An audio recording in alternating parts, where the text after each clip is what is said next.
대전, 세종, 충남 현안과 이슈를 진단하는 시사 라디오 5시엔 대세남.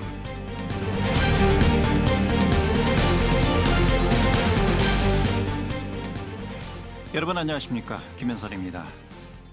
이마에 살이 패일 만큼 보호구 자국이 선명하고 잠시 의자에 앉아서 휴식을 취하는 의료진들의 얼굴에는 지친 기색이 역력하죠. 간호사들은 수일 또는 열흘 이상 집에 가지 못한 채 일하느라 어린 자녀를 돌보지 못하는 등 여러 면에서 한계에 이르렀지만 여전히 현장을 묵묵히 지키고 있습니다. 오늘은 국군간호사관학교 신임 장교들이 졸업과 임관식을 마치자마자 국가와 국민의 건강을 지켜야 한다는 사명감으로 바로 대구로 향했다고 합니다. 온몸을 감싸는 방호복을 입고 땀투성이가 되고 도시락으로 끼니를 해결하고 벤치에 앉아서 잠시 쪽잠을 자는, 그럼에도 불구하고 현장에서 바이러스 감염을 막기 위해 고군분투하고 있는 전국의 의료진들. 이렇게 신종 감염병이 발생하면 항상 최전선에서 싸우는 사람들은 바로 의료진들이죠. 그리고 그 뒤를 받쳐주는 자원봉사자들과 관계자들, 그리고 이들을 위해서 손편지에서부터 과일, 생수, 과자, 라면 등 기부물품이 몰려들고 있습니다. 그리고 이들을 향해 그대들이 한국의 진정한 영웅입니다, 의료진들의 헌신에 눈물이 납니다 등의 메시지로 국민들은 응원으로 화답을 합니다. 불과 몇 주 전 빨리 봄이 찾아왔으면 하는 바람이 있었습니다. 봄이 오면 이 코로나19 사태가 좀 완화되지 않을까 하는 그런 기대였는데, 야속하게도 벌써 꽃피는 봄은 성큼 왔지만 여전히 확진자는 줄어들지 않고 있습니다. 출래 불사춘, 봄은 왔지만 봄 같지 않은 요즘, 우리 마음에도 봄이 오기를 간절히 바라봅니다. 3월 3일 화요일 5시 ND에서남 시작합니다.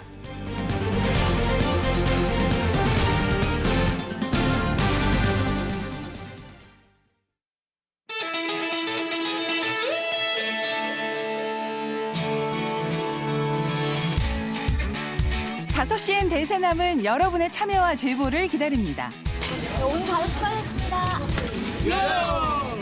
어머니 나머지 다. 여러분의 일상, 올해는 독립운동과 서울에 대하여 문제점을 지적하고 나누고픈 현장, 다양한 소리를 보내주세요. 단문 50원, 장문 100원의 유료 문자 샵 2309, 페이스북과 카카오톡 플러스 친구에서 대세남을 검색해 참여하실 수 있습니다. 5시엔 대세남, 지금 참여하세요. 5시 ND에서남 화요일 순서 함께 하십니다. 키워드를 보는 뉴스 브리핑, 팟캐스트 하는 것이 힘이다. 정진호 PD와 함께합니다. 어서 오세요, 정 PD. 네, 안녕하십니까, 정진호입니다. 예, 첫 번째 키워드부터 살펴볼까요? 네, 오늘 첫 번째 키워드는 불안한 천안으로 정해봤습니다. 예, 코로나19 얘기죠? 네, 그렇습니다. 그 천안은 하늘 아래 편안한 곳이라는 뜻을 가진 도시인데요. 하지만 지금 천안은 결코 편안하지 않다고 합니다. 그 현재 충남 지역의 총 확진자 수는 82명인데 그 이 중 74명이 천안에 집중되어 있으니까 충남 지역 전체의 확진자 중 90%가 넘는 수치가 천안에 몰려 있는 것입니다. 그 상황이 이렇다 보니까 천안시가 좀 너무 처음에 늑장 대응을 한 게 아니냐, 이런 비판의 목소리가 높다고 합니다. 예.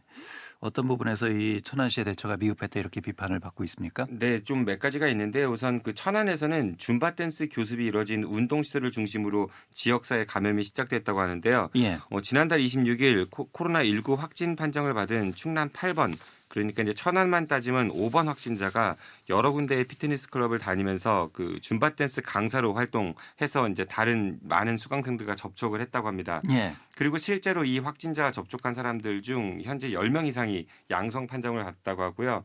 그 이런 운동시설 10곳을 중심으로 확진자가 무려 50명 가까이나 나왔다고 합니다. 하지만 천안시는 아직까지도 그 이런 운동시설에 대한 전수조사를 하고 있지 않다고 합니다. 전수조사를 못하는 겁니까? 그럼 안 하는 겁니까? 네, 현재로서는 못한다고 보는 게 조금 더 맞다고 할 수 있을 것 같은데요. 예. 그래서 뭐 가족 간 그 감염처럼 지역사회에서의 그 2차 감염 확산이 좀 되고 있는 그런 상황이라고 합니다.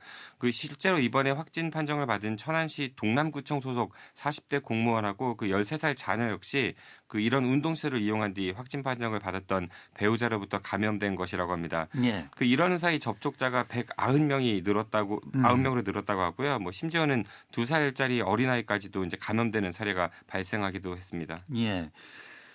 이런 운동 시설에 대한 전수조사 그리고 확진자들의 이동 경로 빨리 파악해서 주민들에게 알려줘야 되는 거잖아요. 네, 그렇습니다. 하지만 또 기대와는 달리 그 천안시는 오히려 좀 갈팡질팡 대응을 하고 있어서 시민들의 불안이 더 커져만 가고 있다는데요. 예. 어제는 그 지역 확진자 4명이 추가돼서 73명이다 이렇게 재난 안전 문자를 발송했다가 이 4명이 또 최종 음성 판정을 받으면서 누적 확진자를 다시 69명으로 69명으로 바로잡는 일도 있었다고 합니다. 그리고 확진자가 다녀간 갤러리아 백화점 센터시티점이나 그 롯데마트 천안점에 대한 동선 파악을 좀 늦게 해서요. 그 이곳에 대한 방역도 일주일이나 늦게 이루어지기도 했다고 합니다. 예. 물론 뭐 천안시도 최선을 나름 다 하고 있겠습니다만 또 제한된 인력으로 어느 정도 한계가 있겠습니다만 그래도 적극적으로 좀 대응해야 되는 것이 아니냐. 이게 이제 시민들의 목소리죠. 네, 그렇습니다. 그 현재 천안시는요. 그 2개의 보건소와 12개의 보건지소의 업무를 전면 중단시키고 모든 보건 인력을 이 코로나19 대응 업무에 투입했다고 하는데요. 그리고 또 이제 다소 늦기는 했지만 충남도에서 30명의 그 역학조사 인력도 지원받았다고 합니다.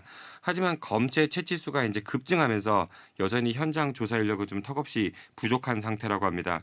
그 충남도 전체 확진자 중에 천안에만 90%가 넘게 몰려 있으니까 예. 그 천안 지역은 물론이거니와 이제 다른 지역으로의 그 감염 확산을 막기 위해서라도 충남도와 천안시 보건당국이 천안에 90% 이상의 좀 역량을 쏟아부어야 되지 않을까 싶습니다. 예. 두 번째 키워드 살펴보죠. 네, 두 번째 키워드는 일도 중요하지만으로 정해봤습니다. 예. 어떤 내용입니까? 그 어제 교육부 발표도 있었듯이 그 코로나19 심각 단계가 장기화되면서 대전시 교육청은 그 학교와 교직원의 코로나19 감염 위험과 그 지역 사회의 전파를 차단하기 위해 관내의 유치원과 초중고등학교 그리고 특수학교 등 모든 학교에 대한 개학을 3월 23일로 그 2주일 추가 연기한다고 발표했습니다. 예. 그리고 이제 줄어들게 되는 수업 일수는 그 여름 방학과 겨울 방학을 단축해서 그 확보할 예정이라고 하고요. 수업 일수가 그러니까 휴업 일수가요. 그 보름을 초과해서 장기화될 경우에는 법정 수업 일수를 10분의 1 범위 안에서 이제 감축하는 것도 고려하고 있다고 합니다. 예. 물론 뭐 학생들의 학습 공백도 우려가 되고 특히 맞벌이 가정 같은 경우에는 돌봄이 또 문제가 되잖아요. 네, 그렇습니다. 그래서 이제 교육당국은요, 그 가정 안에서 공부할 수 있도록 일단 학생들에게 디지털 교과서나 EBS 강의 같은 그 온라인 콘텐츠를 제공한다고 하고요. 또 이제 긴급 돌봄도 실시하는데 이거를 3월 20일까지 2주간 연장할 방침이라고 합니다. 그리고 이제 학교장 책임 아래 그 전체 학생과 교직원을 연결해주는 비상 연락망도 구축해서 이제 건강 상태를 항상 모니터링한다고 하고요. 그 의심 환자나 확진자가 생길 경우에는 즉시 이제 관할 보건소에 신고할 수 있도록 이렇게 조치를 해놨다고 합니다. 예. 개학이 연기되면 학생들뿐만 아니라 교사들도 출근을 안 하나요? 네, 일단 교육청 지침을 보면요. 그 대다수의 교직원들이 참여하는 회의는 일단 금지시켰다고 하고요. 그리고 이제 휴업일 동안에 그 근무지회 연수나 연가를 사용해서 재택근무를 할 수 있도록 하게 했다고 합니다. 하지만 대전 지역의 일부 초중고등학교에서는 어제 그 교사들이 정상 출근을 했었다고 합니다. 예. 교육부나 대전시 교육청의 지침이 있지 않습니까? 네, 근데 왜 이 지침을 따르지 않은 거죠? 네, 지침을 좀 어겼다 이렇게 볼 수도 있을 것 같은데요. 그 개학을 연기한 이유가 바로 그 사회적 접촉을 최대한 피해보자는 게 그 이제 취지 아니겠습니까? 예. 그런데 이렇게 버젓이 교사들을 학교로 출근시킨다면은 이거는 개학을 연기한 취지가 좀 무색해질 수밖에 없는 상황이라고밖에 볼 수 없을 것 같은데요. 실제로 일부 학교에서는 그 휴업 기간 동안 내내 그 출근을 강요하는 그런 분위기도 감지되었다고 합니다. 그 이에 전교조 대전지부는 그 교직원 한 명만 감염돼도 학교 전체가 폐쇄될 수 있기 때문에 최소 인력만 나와서 근무할 수 있도록 대전시 교육청이 즉각 그 행정지도에 나서야 된다 이렇게 촉구하고 나섰다고 합니다. 예. 대전시 교육청 관련해서 어떤 입장을 나타나고 있습니까? 네, 이런 지적에 대해서 교육청은요, 일부 학교에서 그 새학기 첫날이라 출근했거나 그 회의를 했던 걸로 안다면서 최대한 좀 유연하게 근무하고 전체 회의도 자제하도록 이렇게 지도하겠다 이런 입장을 밝혔다고 합니다. 나 하나쯤이야 뭐 설마 걸리겠어? 뭐 이런 생각을 아직도 갖고 계신 분들이 있는 것 같은데요. 이런 엄중한 상황에서는 그런 생각이 우리 사회 전체를 더 큰 위험에 빠뜨릴 수도 있습니다. 그 일도 중요하겠지만 그 상황이 심각한 만큼 일선학교 교장 선생님들께서 좀 보다 확고한 안전의식을 좀 가지셨으면 좋겠습니다. 예. 자, 키워드로 보는 뉴스 브리핑 여기까지 하겠습니다. 팟캐스트 하는 것이 힘이다. 정진호 PD였습니다. 수고하셨습니다. 고맙습니다.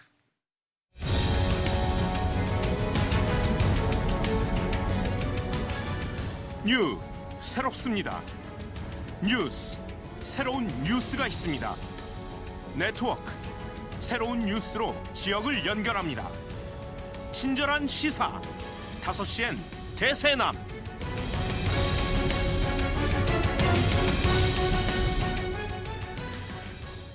다섯 시 대선함에서는 여러분의 다양한 의견을 받고 있습니다. 단문 50원, 장문 100원에 유료 문자 샵 2309로 의견을 보내주시면 됩니다. 샵 2309번이고요. 페이스북, 카카오톡 채널 5시 대선함에서도 참여 가능합니다. 의견 남겨주시면 커피와 베이커리, 모바일 상품권 3분을 선정해서 보내드리도록 하겠습니다. 집중 인터뷰 이어집니다.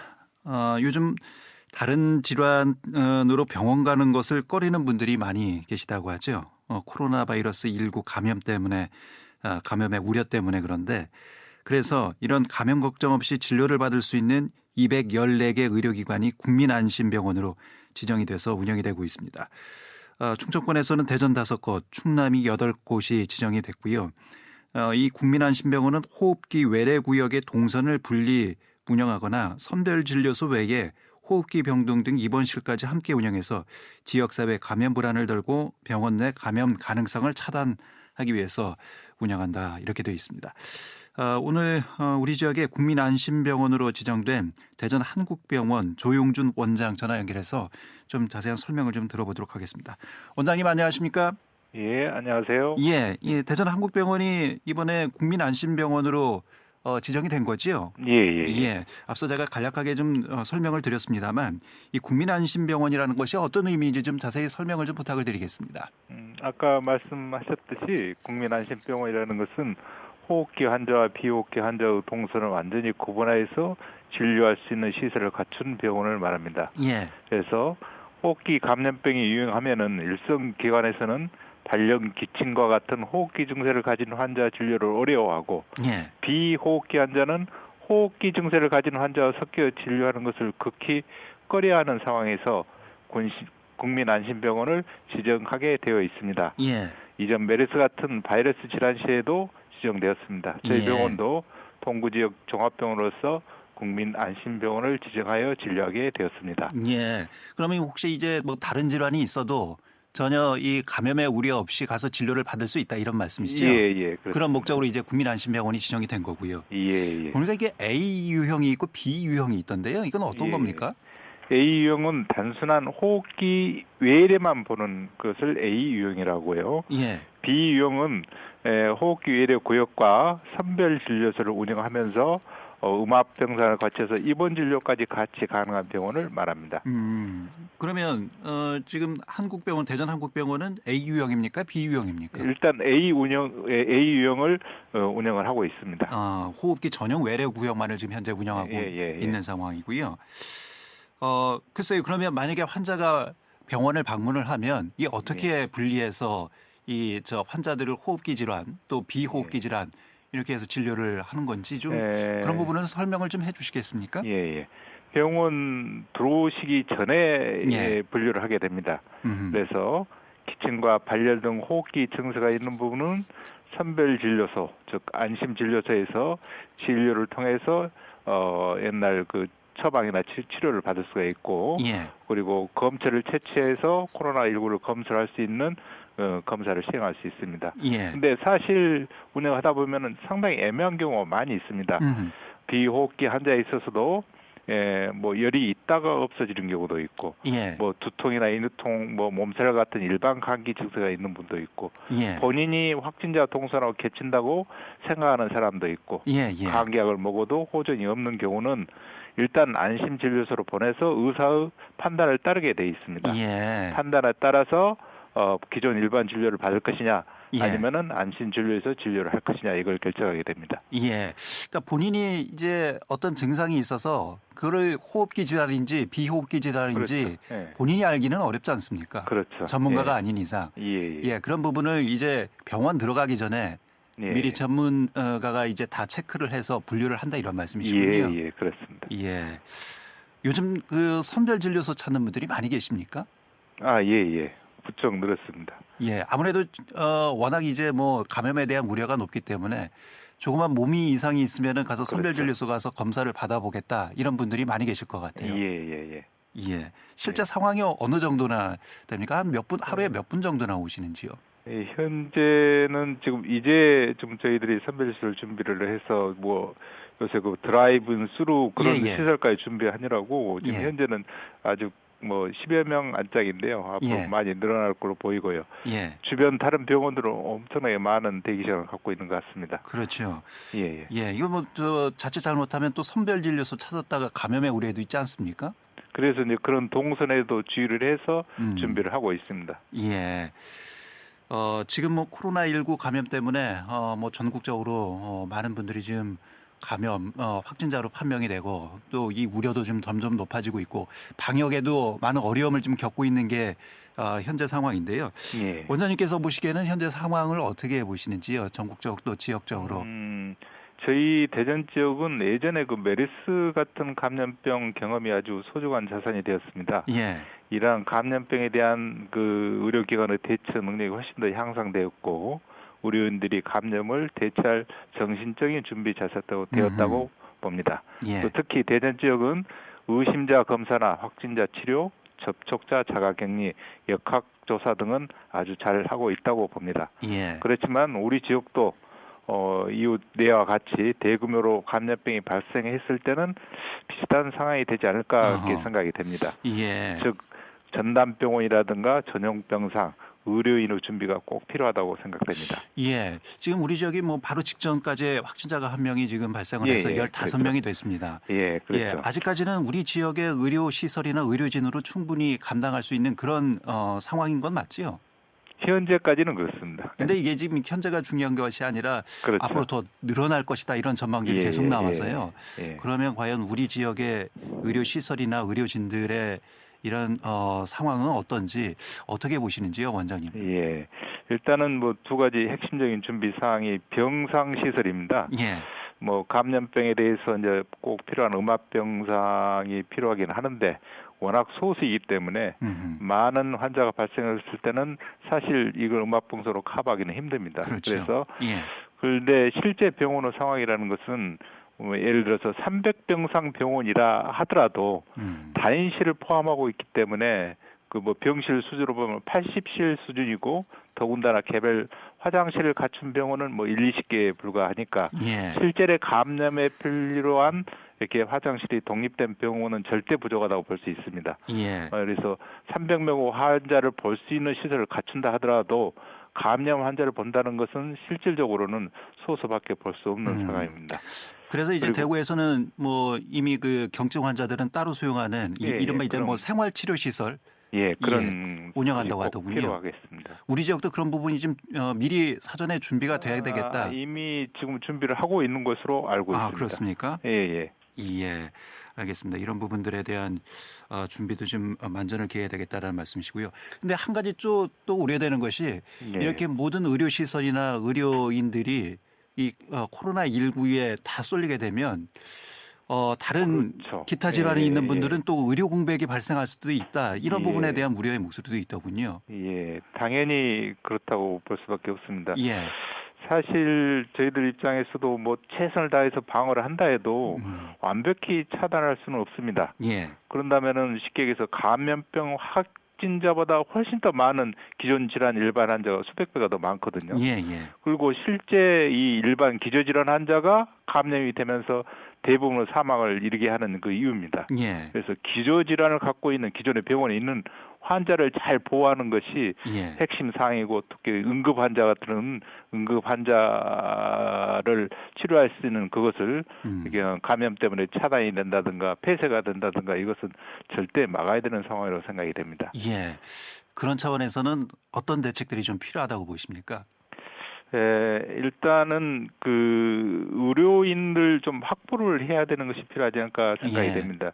실제 감염병은 단순한 일반 진료를 보기 위해서 한 3, 4배의 의료인이 필요하고 또 24시간 그 작동을 해야 됩니다. 그러다 보니까 다수의 의료인이 아마 필요할 것으로 생각이 됩니다. 그리고 정책적으로는 실제 의료인들이 일선에 나서 환자를 보고 있는데 의료인이 감염되거나 혹시 자가격리 되거나 사망 시에도 나중에 보상 해주겠다 하는 그런 것을 확신할 수 없는 그런 것이 단순히 개인적 희생이라고 이렇게 치부되기가 쉬워서 예. 이런 것에 대한 대책에 대한 그런 좀 대책이 좀 필요하고요. 예. 그리고 비상시에는 뭐 저희 병원 같은 데도 감염 병상으로 전환을 해서 치료를 한다 하지만은 나중에 하고 나서 그에 대한 보상을 담보할 수 없기 때문에 그렇죠. 추후 사후 정산 방식에 문제가 있는 것 같습니다. 예. 그런 부분도 이 정책 당국에서 잘 파악을 해야 된다 이런 말씀이죠. 예. 알겠습니다, 원장님. 오늘 말씀 여기까지 듣겠습니다. 고맙습니다. 예, 감사합니다. 예. 지금까지 국민안심병원으로 지정된 대전 한국병원의 조용준 원장과 말씀을 나눠봤습니다. 코로나19 사태가 장기화되면서 주변 일상이 많이 변하고 있죠. 시민들은 외출을 삼가고 있고 특히 이제 배달 음식을 시켜 먹는 경우가 많이 늘고 있습니다. 주문량이 늘기는 했지만 덩달아서 배달 기사들의 이 감염 위험도도 높아지고 있어서 안전을 보장해야 된다 이런 목소리도 있지요. 현재 배달 기사들의 상황은 어떤지 대전 지역 배달업체 송인남 대표 전화 연결해서 좀 배달 현장의 목소리를 좀 들어보도록 하겠습니다. 대표님 안녕하십니까? 예, 안녕하십니까? 예. 대전 배달대행 대표 송인남입니다. 예. 요즘 그 코로나19로 인해서 그 주문을 해서 밥을 시켜 먹는 분들이 많이 계시죠? 네네. 실제로 이 주문량이 많이 증가하고 있습니까? 배달 주문량이 어떻습니까? 2020년 2월 15일에 대전에 첫 확진자가 나오고 예. 19일에서 20일 연달아서 확진자가 나오니까 불안감이 조성됐는지 예. 20일 금요일부터 배달 건수가 조금씩 증가하고 있습니다. 뭐 대폭 증가한 건 아니고요. 조금씩 증가하고 있다 이런 말씀이시군요. 그러니까 매일 바쁜 건 아니고 주말이라든가 비가 온다든지 해야 주문이 좀 몰리고 평일에는 뭐 저녁 6시부터 8시까지 그 한 2시간 정도 바쁘고 있습니다. 지금. 예. 대표님 지금 이 전화 소리가 좀 좋질 못해서요. 네네네. 예, 수화기를 좀 입에 좀 가깝게 대시고 좀 말씀을 해주시면 감사하겠습니다. 예, 알겠습니다. 예. 그런데 이렇게 이제 배달 건수가 많아지고 또 코로나19의 감염의 위험도가 지금 높다 이런 얘기들이 많아서 배달하시는 분들은 어쨌든 가서 이제 대면하면서 이렇게 음식을 전달을 하는 거잖아요. 네네. 그래서 감염의 위험도가 상당히 높다 이런 우려의 목소리가 많이 나오고 있는 것 같습니다. 실제 그런 부분들을 느끼시는지요? 요즘 뭐 비대면 배송을 원하는 곳이 많은데 저희 뭐 기사들도 사람인지라 좀 각별히 조심을 하는 편이거든요. 예, 근데 거기에 대해서는 뭐 아무래도 저희가 사람과 사람이 만나니까 거기에 대해서는 어쩔 수 없는 것 같습니다. 예. 혹시 그런 부분에 대한 불편한 시선을 느끼거나 아니면 직접적으로 이런 감염의 우려가 있으니 그냥 문 앞에 놓고 가라 이렇게 말씀을 듣는 그런 경우도 종종 있습니까? 저희 같은 경우는 그 주문 대행 어플에서 선결제가 이루어지면서 그 고객들의 요구사항에다가 이제 문 앞에다 놓고 가주세요 하는 경우에는 물건을 놓고 가는데 아무래도 이게 음식이다 보니까 고객들의 어떤 오더가 없이는 저희가 함부로 물건을 놓고 갈 수가 없는 상황입니다. 예, 음식이라서 일반 택배 물건처럼 그냥 땅바닥에 놓을 수는 없는 상황이다. 특별한 그렇죠. 요청 사항이 없는 한. 네네. 예. 그 선결제는 젊은 사람들은 선결제를 하지만 좀 연세 드신 분들은 이 선결제를 못해서 직접 현장에서 카드 주고 뭐 결제하는 그런 분들도 계시잖아요. 아직까지는 거의 한 6대 4 정도 되는 것 같습니다. 선결제가 한 6 정도, 그다음에 저희가 직접 만나서 현금을 받는다든지 카드 결제를 한다든지 하는 그 방식이 한 4 정도 되는 것 같습니다. 그런 경우에는 어쩔 수 없이 대면을 할 수밖에 없고요. 그럴 때는 뭐 대면할 수밖에 없죠. 결제를 해드려야 되니까. 그런 상황에서 좀 감염의 우려에 뭐 받는 분도 그렇고 주는 분도 그렇고 감염에 대한 우려가 있지 않을까? 근데 요새 같은 경우는 워낙 그 확진자들이 많이 나오고 또 증가 추세에 있다 보니까 손님들도 나오시면서 뭐 마스크를 쓰고 나오시는 편이고 저희 기사들도 일단 기본적으로 저희 기사들 같은 경우는 먼지라든가 추위에 대비해서 버프라는 걸 쓰고 다니는데 그 버프 안에 마스크를 좀 쓰고 다니는 편입니다. 그렇습니까? 네네네. 예. 근데 요즘 또 마스크 구하기가 워낙 힘들어서요. 이 배달하시는 분들이 또 경제적 상황이 그렇게 넉넉하거나 또 시간이 많아서 가서 줄을 서서 마스크를 살 수 있는 이런 여력이 안 돼서 마스크 구하기 힘들다 이런 말씀하시는 분들도 계시더군요. 저희 같은 경우는 그 주문 대행이 아니고 배달 대행 저희 프로그램 본사 바로고에서 마스크를 좀 지급을 해줘서 너무 많지는 않지만 일정량은 저희가 비치를 해두고 있는 편이거든요. 예. 네네, 그렇게 하고 있고, 그다음에 사실 매일같이 새 거로 치면 좋겠지만 그런 형태는 안 되고, 예. 아무래도 뭐 어제 썼던 거를 뭐 다시 쓴다는 게 재활용하는 차원에서 그렇게 쓰고 있습니다. 예. 그나마 이제 회사에서 좀 지급을 해줘서 쓸 수 있다. 네네. 예. 네네. 그렇지만 그건 넉넉한 것은 아니다. 뭐. 그건 뭐 당연한 거죠. 구할 수가 없으니까요. 요즘 워낙 마스크 구하기가 힘들어서. 예. 뭐 일례로 뭐 지갑에다가 돈을 넣고 다니는 것보다 요새 마스크를 넣고 다니는 게 부자를 인증하는 거라 뭐 그런 얘기도 들리니까요. 예. 어쨌든 네네. 이제 그런 부분에서 배달하시는 분들도 많은 어려움이 있다 이런 말씀이시고요. 네네, 그렇죠. 예, 배달하시는 분들이 비단 뭐 코로나19뿐만 아니라 여러모로 좀 많은 어려움이 있으시죠? 네, 그럼요. 예, 뭐 늘 도로에서 이 오토바이로 배달하면서 사실 운전자들한테는 그렇게 좋은 시선을 또 못 받으시잖아요. 그렇죠. 아무래도 저희가 뭐 주문이 몰리는 그 바쁜 시간에만 다니다 보니까 예. 불가피하게 불법 운전이라든가 난폭 운전을 안 할 수가 없는 상황이 연출이 예. 많이 되니까 예. 아무래도 도로에서 일반 운전자분들한테 죄송하지만 좀 그런 경우가 종종 생기는 것 같습니다. 예. 또 배달을 시키신 분들은 왜 빨리 안 오냐고 또 불만을 또 제기하시고요. 그것도 저희 민족 특성상 빨리빨리 문화가 좀 정착돼 있으니까. 예. 네네. 또 사고에 늘 노출돼 있어서 글쎄요, 사고 났을 경우에 제대로 보상을 못 받는 경우도 많이 있다 이런 말씀들을 많이 듣거든요. 실제 네네. 상황은 어떤지요? 저희가 어떤 오토바이 이륜차가 예. 유상운송 보험이라는 걸 들어야 되는데 지금 만약에 미성년자분이 유상운송 보험을 들으려고 하면은 1년 책임보험료가 한 500만 원이 넘어가거든요. 예. 그래서 본인이 오토바이 보험을 들고 탈 수 있는 한계가 안 돼서 렌트 오토바이를 많이 타고 그다음에 그 외적으로 본인의 다쳤을 때 지는 사고 같은 경우는 본인 치료비를 대야 되잖아요. 예, 예. 그렇게 하기 위해서 하나 수단이라든 게 실질적으로는 나라에서 해주시는 산재보험 말고는 따로 이렇게 할 수 있는 방법들이 많이 없거든요, 지금. 예. 그래갖고 아무래도 좀, 본인이 만약에 지는 사고가 난다고 했을 때는 약간 본인이 감수해야 될 부분이 좀 많이 있는 것 같습니다. 그런 부분들이 좀, 이런 배달하시는 분들의 여러 가지 노동 환경이라든지 또 권리 보호 차원에서 좀 개선이 좀 필요하다. 현장에서 이런 목소리들을 많이 내시는 것 같아요. 그래서 지금 실질적으로 배달 대행 시장이 굉장히 커지고 있거든요. 예. 또 앞으로도 발전 가능성이 엄청 큰 만큼 또 정부라든가 이런 유관기관에서 배달 대행 업체들이 신고제가 아닌 좀 허가제도 등록 방법을 좀 바꿔주시고 저희 기사를 타는 이륜차를 좀 유상운송 보험을 당연히 들어야 되니까 예. 배달 오토바이 넘버를 화물용 차량처럼 별도의 색을 지정해서 그 오토바이를 타야만 유상운송 배달을 할 수 있게 만들어서 예. 기사들 또한 본인이 버는 부분에 대해서 정확하게 또 세금을 신고해야 되고 예. 또 세금을 신고하는 만큼 노동자로서 권리도 인정받아서 산재보험이라든가 건강보험이라든가 정부에서 시행하는 그런 권리들을 좀 누렸으면 좋겠습니다. 예. 또 그렇게 또 오토바이가 등록을 돼야만 오토바이 이륜차 지금 방금 말씀하셨듯이 일반 운전자분들이 얼굴을 많이 찌푸린다고 했잖아요. 예, 예. 불법 운행을 했을 때 정부에서도 강력하게 제재를 해서 면허 정지라든가 어떤 여러 가지 제재 수단을 두면은 자연스럽게 또 난폭 운전 또 불법 운전이 좀 줄일 수 있을 것 같습니다. 예. 예. 알겠습니다. 어쨌든 저 배달하시는 분들 열악한 노동 환경에 처해 있는 거는 많은 분들이 알고 계시고요. 특히나 이 코로나19 상황에서 늘 이제 감염에 더 노출돼 있는 이런 부분에 대해서도 많은 분들의 걱정의 목소리가 있기 때문에요. 어쨌든 이 감염되시는 분 없이 안전하게 이 업무를 잘 수행하시기를 그렇게 진심으로 바람을 갖겠습니다. 네, 알겠습니다. 예, 오늘 이렇게 인터뷰 응해 주셔서 감사드리고요. 고맙습니다. 네, 감사합니다. 예. 코로나19 여파로 어려움을 겪고 있는 음식 배달 기사들의 얘기를 좀 들어봤습니다. 대전적 배달업체 송인남 대표였습니다.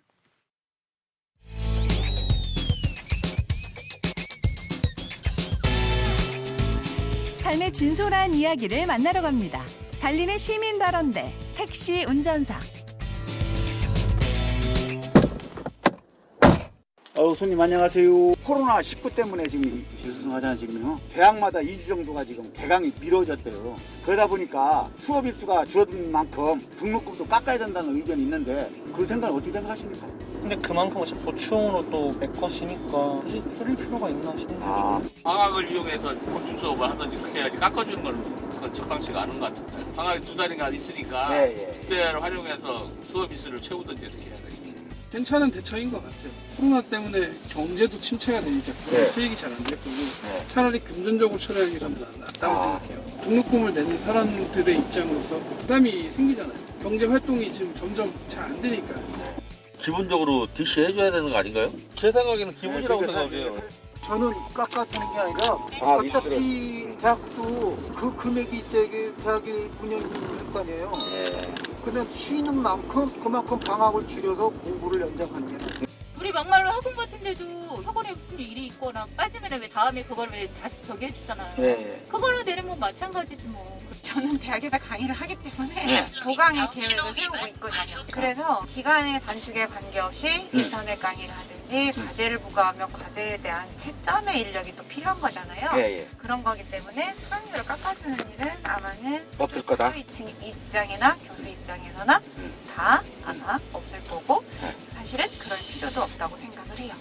목적지에 도착하였습니다. 감사하고요. 좋은 하루 되세요. 네, 전국 모범운전자연합회 대전시지부 기사님들과 함께하는 택시 운전 사업. 오늘은 코로나19로 개강 연기한 대학의 등록금 인하 문제에 대한 시민들의 의견을 들어봤습니다. 코로나19로 대학마다 3월 초에서 3월 중순으로 개강이 연기가 됐지요. 사태가 장기화 조짐을 보이면서 이 진정될 때까지 개강을 더 연기하는 방안까지 검토되고 있습니다.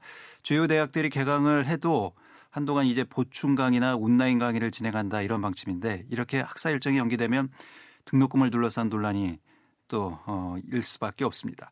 학생들은 등록금 인하를 요구하고 있고 각 대학들은 개강은 연기하겠다 하면서도 등록금 인하에는 부담스럽다 이런 입장이지요. 대학과 학생들의 고민을 덜어줄 구체적인 대책이 좀 필요하지 않을까 싶습니다.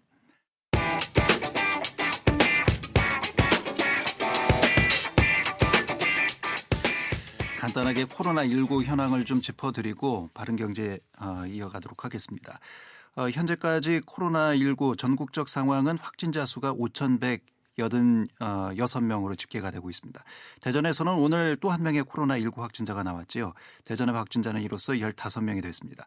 의심 환자와 유증상자를 포함해서 371명이 격리 중에 있고 환자 접촉자 249명에 대해서는 현재 자가 격리 중에 있습니다. 천안에서는 오늘 또 4명의 추가 확진자가 나왔습니다. 천안의 확진자는 그래서 총 74명이 됐고요. 오늘 오전 10시 기준으로 충남의 확진자는 82명입니다. 의사 환자 1,430명에 대한 검사가 현재 진행 중에 있고 환자 접촉자 627명이 자가격리 중에 있습니다. 세종은 오늘 오전 10시 기준 확진 환자 1명, 환자 접촉자 230명에 대해서 현재 자가격리 중에 있습니다. 바른경제 한남대 글로벌 IT 경영학과 강신철 교수와 함께하겠습니다. 어서 오십시오, 교수님. 예, 안녕하세요. 예. 뭐 코로나19 사태로 이 우리 경제에 미치는 영향 저희가 누차 이제 이 시간을 통해서도 진단을 해봤습니다만 주식 시장에도 상당한 많은 영향을 지금 미치고 있잖아요. 예. 오늘은 전반적인 주식 시장의 동향을 좀 살펴보도록 하겠습니다. 그 지난 연말부터 꾸준히 상승세를 타던 코스피 지수가 1월 22일 이제 2,267을 정점으로 해서 다시 이제 하락세로 돌아섰는데요. 예. 코스피는 지난 24일 코로나19 그 지역 확산 소식에 3.9% 하락하면서 2,079까지 밀려났고 10일 사이에 159포인트가 하락했습니다. 그래서 확산 소식이 이제 더욱 확산되니까 이제 2월 28일부터는 최근 3일간 계속 큰 폭으로 하락을 해서 어제 월요일 오전에는 1,970대까지 떨어졌고요. 예. 오후에 이제 미국 연준 그 크롬 파월 의장의 증시 안전책 발표에 힘입어서 겨우 2,000선을 회복했습니다. 예. 코스닥도 맥을 못 주고 있는 건 마찬가지고요. 전반적으로 국내 증시가 이렇게 하락세를 면치 못하는 거는 외국인의 대규모 매도세가 6일 연속 이어지고 있기 때문인 것으로 보입니다. 예. 우리나라 코로나 확진자 수가 증가하면서 갑자기 이제 외국인들이 매도세가 많아졌고요. 그러면서 코스피가 많이 주저앉는 그런 모습입니다. 주가 하락도 이 품목별로 다 이 천차만별이잖아요. 폭도. 예. 어떤 차이가 있었는지 부분도 좀 지켜볼까요? 예, 유통업이 가장 하락폭이 컸는데요. 그 10대 그룹만 살펴보면 이제 롯데쇼핑이 29.2%가 하락을 했고요. 신세계가 23.6% 떨어져서 이제 업계로선 가장 많이 떨어졌습니다. 그 다음에 이제 조선, 항공, 화학 업종들이 15% 이상 주가가 떨어졌는데요. 예. 대표적으로 이제 한국조선해양 19.1%, 그 다음에 대한항공 16.9%, 그리고 한화가 15% 등의 주가가 떨어졌고요. 건설 업종인 GS건설도 14.4%가 떨어졌습니다. 예. 그리고 이제 전자산업도 하락폭이 컸는데요. 삼성전자 13%, SK하이닉스 12%, 그리고 LG전자가 15.2% 등 세 곳의 주가도 이제 하락세를 면치 못했습니다. 예. 현대차는 그나마 이제 2.5% 떨어져서 그나마 하락폭이 이제 가장 작았지만 계열사인 현대 모비스나 기아차가 또 14%, 12% 각각 떨어져서 자동차 업계에도 그리 실적이 좋지 않습니다. 예, 지금 뭐 업종을 가리지 않고 모든 지금 각 분야의 이 주식 종목들이 하락세를 지금 보이고 있지 않나 생각이 들기도 하고요. 이게 뭐 우리나라만 이런 현상이 나타나는 게 아니잖아요. 세계 증시가 지금 다 비슷한 상황이지 않습니까? 예, 그러니까 2월 말 기준에서 일본 니케이 지수가 전일 대비 3.67% 하락을 했고요. 중국의 상하이 종합 지수가 3.71% 떨어졌습니다. 예. 그 대만과 홍콩은 각각 뭐 1.2, 2.4로 좀 대략 약 하락폭이 좀 적은 편이고 미국 다우 지수는 유럽 증시 급락의 여파로 1,190포인트 떨어져서 4.42% 하락을 했고요. 예. 유로존 우량주 그 지수인 유로스톡스 50 지수가 지난주에 12.39% 급락을 했고 독일의 닥스 30 지수도 12.4%, 영국의 FTSE 100 지수도 11.39% 그리고 예. 프랑스 CAC 지수도 12.85% 등 유럽의 그 주요국들의 약세를 면치 못했습니다. 예, 이게 뭐 모두 이제 코로나19 사태의 영향이다 이렇게 봐도 과언은 아닌 듯 싶습니다. 예. 예. 근데 이런 상황에서도 뭐 외국인들은 계속해서 이제 뭐 주식을 갖다 내다 팔고 있는데 이른바 이제 개미들이라고 하죠. 예. 예. 일반인들이 계속해서 주식을 또 이 사들이는 매수세가 상당히 높은 것으로 나타나고 있거든요. 예, 그 28일 한국거래소에 따르면 유가증권 시장에서 개미 투자자는 지난 17일 이후에 이날까지 10거래일 연속 순매수를 했는데요. 예. 개미 투자자들은 이번 주에만 2조 5천억 원이 넘는 순매수 금액을 기록했고요. 최근 한 달로 이제 범위를 넓혀보면 개미들이 순매수한 금액은 6조 8천억 원이 넘는데요. 예. 같은 기간 외국인은 4조 3천억 원을 팔았고 기관 투자가들은 3조 원이 넘는 금액을 순매도했습니다. 그리고 코스닥 시장도 이제 비슷한 상황인데요. 최근 한 달간 개미들은 코스닥에서 1조 5천억 원이 넘는 금액을 순매수한 반면에 외국인은 5천억 원 가까이 순매도를 했고 기관 투자자 순매도 금액도 8천억 원이 넘습니다. 예, 그 저 주식 안 하시는 분들은 개미 투자들이라고 하면 진짜 개미가 투자 생각할 수도 있겠습니다. 예, 이게 일반인들을 이제 주식시장에서는 개미라고 지금 표현을 하고 있고요. 예. 그렇죠. 기관 투자자들은 이제 이른바 뭐 이 회사라든지 기업체라든지 이런 걸 이제 기관 투자자들이라고 하고 소위 이제 큰 손들이죠. 예, 예. 근데 외국인과 기관이 이렇게 투자를 매도를 하고 있는데 왜 이 개미들이 이게 나서서 사들이는 건지 이 거꾸로 가는 건지 왜 그럴까요? 그게 아마 코로나19 시련의 증시 이제 변동성이 확대되니까 개인은 이를 저점 매수 기회로 이제 판단한 것 같습니다. 저금리에다 그 부동산 시장도 정부 규제로 막히면서 개인 투자자들에게 마땅한 투자처가 없다는 것도 한 요인으로 작용했을 거고요. 개미 투자자들은 최근 주가 하락이 경제 기반에 문제가 있어서 그런 게 아니라 전염병으로 인한 그 일시적 현상으로 보고 이 사태가 진정이 되면 회복 장세로 돌아설 거 아니냐 예. 이렇게 기도하고 있는 것 같고요. 다만 이제 신용거래 융자 규모가 지나치게 커지고 있다는 게 좀 문제가 되고 있습니다. 예. 과거에 이제 전염병이 만연했을 때, 그러니까 메르스나 사스 때도 이런 현상들이 있었죠. 네. 예, 당시에 주가가 한참 내려왔다가 다시 이제 회복하는. 네. 그래서 일종의 학습 효과 때문에. 그렇죠. 그때 손해 본 걸 이번에 한번 만회하겠다는 분들도 계실 것 같아요. 예. 그런 어쨌든 뭐 본인 나름대로의 전략적 차원에서 이렇게 일반인들이 투자를 늘리고 있다라는 얘기인데, 예. 근데 이제 여기서 지켜봐야 될 부분이 신용거래가 증가하고 있다. 네. 이런 부분이 좀 우려스러운 부분이지 않습니까? 그렇죠. 신용거래 융자라는 게 이제 개인 투자자가 향후 주가가 오를 걸 기대하고 증권사에서 돈을 빌려서 주식 투자하는 걸 말하는 건데요. 예. 증시가 호황일 때는 문제가 없지만은 하락장이 이어질 경우에 반대 매매 가능성이 커지기 때문에 단기 악재로 작용할 수가 있습니다. 여기서 그 반대 매매라는 게 주가가 하락해서 주식 평가액이 그 보증금보다도 밑으로 떨어지면 소위 이제 깡통 계좌가 되는 거죠. 그러면 증권사가 해당 주식을 강제로 매각을 해서 개인 투자자로부터 자금을 회수하는 청산 절차를 의미합니다. 예. 그 투자자 의사와 무관하게 반대 매매 주식수와 매도가가 정해지기 때문에 투자자 손실이 커지고 증시는 더욱 하락 그 압력을 받게 돼서 신용거래 융자를 받은 투자자들의 손실이 눈덩이처럼 커질 위험이 있습니다. 예. 일반인들은 아무래도 이제 뭐 외국인 투자자나 그리고 기관 투자자들보다 정보력도 약하고 또 자금력도 없기 때문에 주식시장에서는 약자일 수밖에 없지 않습니까? 예. 근데 이렇게 외국인 투자와 기관 투자하고 반대로 가는 현상, 이거 자칫 잘못하면 이른바 이제 개미들만 또 피눈물 흘리는 그런 현상이 나타나지 않을까, 그런 결과가 초래되지 않을까, 이런 예. 목소리도 있죠.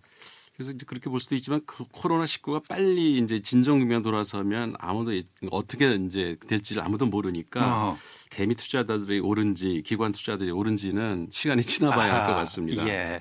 근데 이제 뭐 저도 여윳돈만 있으면 이제 요즘 주식 사두고 싶은 좀 유혹을 받거든요. 주식이 예. 많이 떨어지니까. 예. 그 여러 가지 경제 지표를 보거나 국내 경기는 회복 국면으로 돌아설 것으로 예상이 되는데 이 코로나 바이러스만 아니면 주가가 금방 회복될 것 같은 느낌이 들거든요. 예. 그래서 아마 개미 투자가들이 그렇게 하는 것 같은데 과거 이제 사스와 메르스 때 아까 말씀하신 것처럼 개인 투자자들이 불안하니까 주식을 이제 많이 팔아치워서 그때 이제 오히려 외국인하고 기관 투자자들은 대거 사들였거든요. 예. 그래서 개미 투자자들이 손해 본 경험이 있어서 그때 학습한 거를 생각을 해서 이번에는 반대로 역투매 현상을 지금 하고 있는 게 아닌가 하는 생각이 듭니다. 예.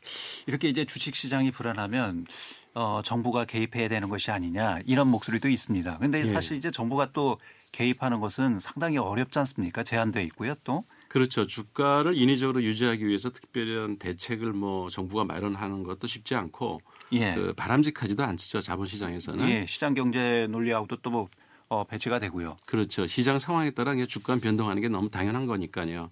하지만 이제 증시라는 게 기업들이 사업 자금을 조달하는 자금원 역할을 하기 때문에 주식시장이 무너지면은 국가 경제 전반이 흔들 수가 있어서 증시가 이제 마비되는 일은 최소한 막아야 됩니다. 예. 지난 그 2월 28일 제롬 파월 연방준비제도 의장이 긴급 성명을 내고 경제를 지지하기 위해서 적절하게 행동할 것이다라고 밝힌 것도 국제증권시장이나 미국 시장이 무너지는 걸 막기 위한 조치고 또 연준이 금리를 인하할 가능성을 열어둔 것도 증시 폭락 사태는 좌시하지 않겠다는 미국 정부의 의중이 반영된 것으로 보입니다. 예. 그리고 우리나라도 이제 정부가 추경 편성을 서두르고 있고 국회 통과도 이른 시일 내에 이제 이루어질 것으로 예상되는데 추경안 제출 및 국회 의결 조기화가 주가 상승으로 이어지지는 않겠지만은 투자 심리를 안정시키는 데는 큰 도움이 될 겁니다. 또 필요한 경우에 한국은행에서 기준금리를 추가로 인하하는 방안도 고려해 볼 수 있을 거고요. 희망하건대는 코로나19가 빨리 진정이 돼서 주식시장이 살아나서 개미 투자자들 주머니도 좀 두둑해지고 예. 내수 소비가 증가해서 영세 자영업자들 참 걱정입니다. 그분들 활짝 웃는 모습 빨리 보고 싶습니다. 예, 알겠습니다. 바른경제 오늘은 코로나19와 국내 증시 현황 그리고 또 전망까지 해봤습니다. 한남대 글로벌 IT 경영학과 강신철 교수였습니다. 고맙습니다, 교수님. 예, 고맙습니다.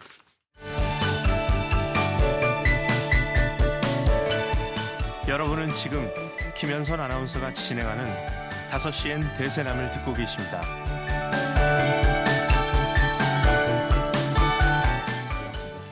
자, 역사 속의 대전 세종 충남을 알아보는 역사인 대세남 대전대신고등학교 최장문 선생님과 함께합니다. 어서 오십시오, 선생님. 안녕하세요, 최장문입니다. 예, 지난 시간에 이어서 역사 속의 전염병에 대해서 오늘 또 알아보지요. 네, 지난 시간에 우리가 이제 조선시대 3대 역병, 예. 연병, 그다음에 마마라 불렸던 천연두, 예. 홍역 이렇게 세 가지 알아봤었죠. 예. 예. 오늘은 그 조선시대에는 전염병을 어떻게 파악하고 치료했나, 뭐 이런 거를 본다면 일단은 병이 극심한 곳은 이제 고를 옮기거나 환자를 외딴 섬에 격리시키기도 하였습니다. 아예 고를 옮기거나. 예. 그리고 또 서울 같은 곳은 이제 격리를 할 때 한 곳에 환자들을 모아가지고 이제 치료를 했는데요. 예. 당시에는 치료법이 없으니까 대개 이제 죽는 사람이 많죠. 그러면 이제 죽은 시체를 어떻게 처리할 것인가? 예. 이거를 잘 못 처리하면 이제 전염의 속도와 공포의 증폭 뭐 이런 게 문제가 되죠. 예, 2차, 3차의 감염이 일어나는 거죠. 예, 그래도 이런 일을 되게 꺼려 있습니다. 이때 이제 주로 이제 불러들였던 사람들이 승려와 무당, 네, 이런 분들이 이제 이런 일을 많이 처리하기도 했었죠. 예, 이런 것들이 역사 기록에 있습니까? 네, 남아 있습니다. 네, 그리고 또 뭐 이제 피해자들에게는 환곡, 자벽, 조세 등을 감면해 주는 것, 요즘도 비슷하죠. 예, 예. 그리고 뭐 그 우리말로 된 각종 벽원서, 간단하게 지어진 한글로 지어진 이제 의학 서적 같은 거죠. 그런 것들을 간단히 요약해서 일반인들에게 보급하기도 하였습니다. 예, 그 정부 대책이라고 해서 따로 이렇게 기록에 남아 있는 게 있습니까? 당시 조정에서 시행했던 대책들? 그와 관련된 것은 예. 이제 뭐 실록에는 극히 일부 남아 있고요. 예. 세종 때는 이런 기록도 있습니다. 그 향소산, 십신탕, 승마 갈근탕, 소시 호탕 다 탕자로 끝나죠. 예. 이런 것들을 내려보냈다라고 하는데 약 이름인가요? 예. 예. 알고 보면 뭐 대부분 다 감기약입니다. 아하. 그때도 이제 콜레라 같은 게 많이 있었으니까요. 예. 그렇군요. 민간 차원에서도 뭐 스스로 자고책을 만들거나 그러지 않았을까 싶긴 하거든요. 민간 측에서는 이제 주로 이제 뭐 소금 예전부터 지금도 소금으로 이렇게 나이 드신 분들 많이 하시죠. 예. 소금으로 이제 좀 입이나 이런 데를 닦는다든지 뭐 끓인 물을 섭취한다든지 마을별로 거리를 청소한다든지 예. 이런 게 있고 또 하나는 이제 제사가 있거든요. 그 당시는 이제 의학보다는 주로 이런 정신적이 강하니까요. 예. 그 마을별로 이렇게 이제 수륙제라고 해가지고 불교 의식인데 땅의 귀신과 이제 물의 귀신, 예. 그 억울하게 떠돌아다니는 이런 귀신들을 좀 안정시켜주는 수륙제를 지낸다든지 또는 뭐 이렇게 그 홍역에 걸린 환자의 의복을 나무에 걸어가지고 그런 기운을 좀 쫓는다든지 뭐 이런 의식이 좀 많았습니다. 예, 딱히 뭐 치료법이 없을 때는 정말 이거 뭐 마지막이다라는 그런 심정으로 이런 것까지 그러니까 미신적인 요소들이죠, 사실은. 예. 네, 그렇죠. 당시에는 어떤 정보라든지 의학 기술이 많이 부족하니까요. 예, 그래서 뭐 절박한 마음에 이런 이 미신적인 상황까지 있지 않았나 생각이 들기도 하고요. 이 시기에 좀 조선 시대의 의서가 본격적으로 이렇게 쓰여지고 또 보급되고 그러지 않았나요? 네, 맞습니다. 뭐 우리가 알고 있는 정약용 선생도 딸을 그 천연두에 걸려 죽게 되자 마가외통 같은 거 썼고 이재마라고 하는 분, 이분도 이제 사람의 체질을 4가지로 나눠서 치료해야 된다라고 하는 동의수세보원 뭐 이런 여러 가지가 있는데요. 뭐 뭐니 해도 임진왜란 전후로 동의보감이라고 하는 책이 제일 유명하죠. 뭐 허준의 동의보감은 전 국민이 다 알고 있죠. 네, 이게 뭐 유네스코에까지 등재될 정도니까요. 그 동의보감에도 보면은 이런 전염병과 관련해서 특별 그 하나의 장르를 만들어서 소화문이라고 해가지고 천연두 치료법이라든지 뭐 이질 이런 거와 관련된 그런 지식들을 모아놓은 부분이 있습니다. 예. 그 지역에서는 전염병과 관련해서 어떤 뭐 역사 기록이 남아 있는지 이런 부분도 좀 살펴보셨죠? 네, 사실 오늘 이제 이 부분을 말씀드리고 싶었는데요. 예. 그 우리가 이제 저쪽 송촌동에 가면은 동춘당이라고 하는 우리 대전 쪽의 대표적인 문화재가 남아 있죠. 예. 그곳에 이제 김호연제라는 분이 있습니다. 그 김호연제는 동춘당의 이제 종손 며느리 되는 거죠. 저희가 한번 다뤘잖아요. 네, 작년에 있었습니다. 예. 그분의 이제 시숙부에 송병익이라고 있습니다. 이 송병익 씨는 상주 목사를 했던 사람으로 보통 이제 목사공, 우리가 목사공 하면 지금으로 하면 시장님 정도 되는 거죠. 예. 이렇게 불리고 됐던 분인데요. 이 송병익은 이제 숙종 때, 그러니까 김호연제의 시숙부로 숙종 때 사람입니다. 호연제가 시집 오기 전에 이제 시아버지가 세상을 떠났기 때문에 이 시숙부 송병익을 평생 시아버지처럼 모셨었죠. 그런데 이제 호연제가 38세 되던 해에 대전에 그 연병, 지금으로 말하면 콜레라 같은 거죠. 예. 그 코로나19 같은 것이 만연했는데 이때 이 목사공 송병익도 이제 이 연병에 걸립니다. 그래서 송촌동에 살면 이게 전염이 되니까 좀 사람이 한적한 곳, 진잠으로 이동을 해서 진잠에서도 한참 외진 곳에 옮겨 살게 되는데 지금의 진잠을 말씀하시는 거죠, 대전. 결국은 이제 이 연병으로 세상을 떠납니다. 뭐 이 전염병으로 죽게 되자 이제 자기가 살던 송촌동으로 올 수가 없었고 또 병이 올까 두려워해서 사람들도 이제 막 그 상을 당했음에도 접근하지 못했죠.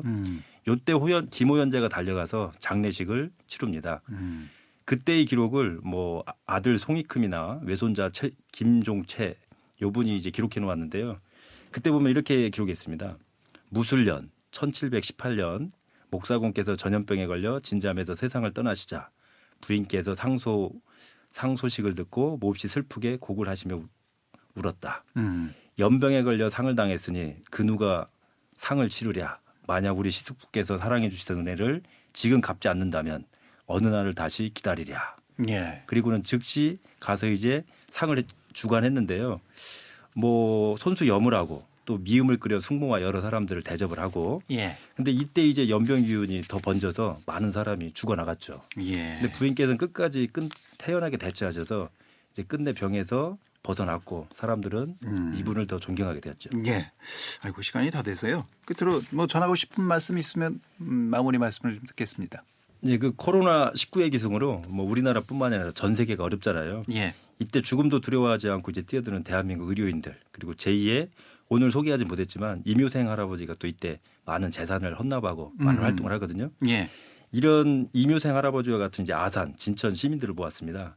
결국 이러한 사람들과 정성이 모여 우리는 코로나19의 위기를 잘 이겨내고 역사에 남을 2020년을 함께 만들어갈 수 있다라고 생각을 했습니다. 예, 알겠습니다.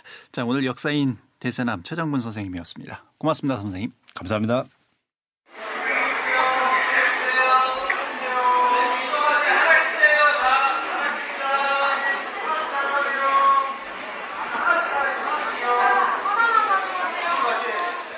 자, 소리를 통해 세상을 보는 오늘의 소리. 오늘은 아이디 작은별님께서 마스크 구입 현장의 소리를 녹음해서 보내주셨습니다. 요즘 뭐 마스크 구하기가 하늘의 별따기죠. 마스크를 구입하기 위해서 일주일 동안 가족이 돌아가면서 대기를 하셨다고 하는군요. 마트 오픈 시간인 8시부터 4시간 기다린 결과 운 좋게 마스크를 구입할 수 있다고 합니다. 정부가 지난 26일부터 농어촌 지역이 있는 우체국도 농협 하나로마트, 약국과 같은 공적 판매처를 통해서 이른바 공적 마스크를 지금 공급하고 있습니다. 수급 대책을 나름대로 적극적으로 펼친다고는 하고 있지만 워낙 수요가 많다 보니까 아직까지 마스크 구매가 어렵다라는 것이 또 현장의 목소리이고요. 국민들이 마스크 공급의 변화를 체감할 수 있는 최대한 합리적이고 또 공정한 보급 방안들이 제시됐으면 하는 바람입니다. 비틀즈의 Here Comes the Sun 들으면서 오늘 수사 모두 마치겠습니다. 내일 뵙겠습니다. 김현선이었습니다.